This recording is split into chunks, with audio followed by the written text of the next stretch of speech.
Les indispensables de la librairie, aujourd'hui, Camille de Toledo, Thésée, sa vie nouvelle aux éditions Verdier. Camille de Toledo reprend ici des thèmes qui lui sont chers, à savoir l'histoire. Alors l'histoire avec sa grande H, pour reprendre les mots de Pérec, et l'histoire de l'Europe, l'Europe du XXe siècle, traversée de tragédies et de crises. Et il aborde aussi ici une question qui est importante, qui est la question des comptes que notre génération serait légitime, ou pas d'ailleurs, à demander aux générations précédentes. Thésée, le personnage, est clairement le double de Camille de Toledo.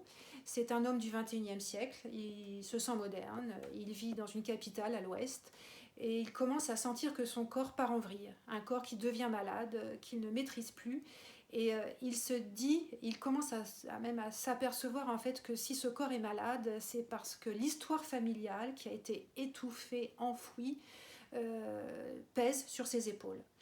Et pour essayer de sortir de ce labyrinthe familial, un labyrinthe qui a été construit par les générations précédentes, il va devoir faire un gros travail d'exhumer les archives familiales et d'aller contre l'injonction familiale, de rouvrir les fenêtres du temps. C'est une formule que Toledo reprend très souvent au fil du récit.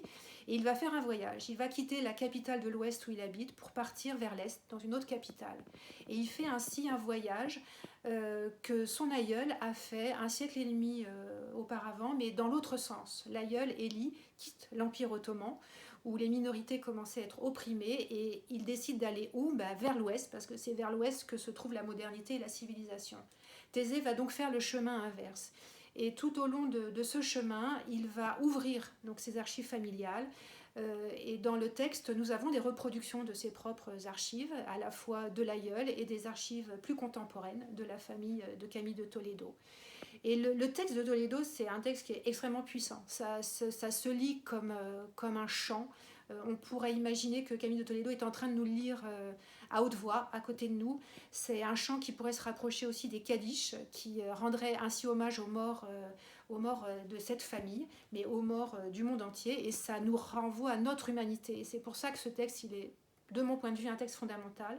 Et c'est aussi pour ça que ça fait évidemment partie des indispensables de la librairie. Et on espère vraiment que les Goncourt vont récompenser cette œuvre très importante.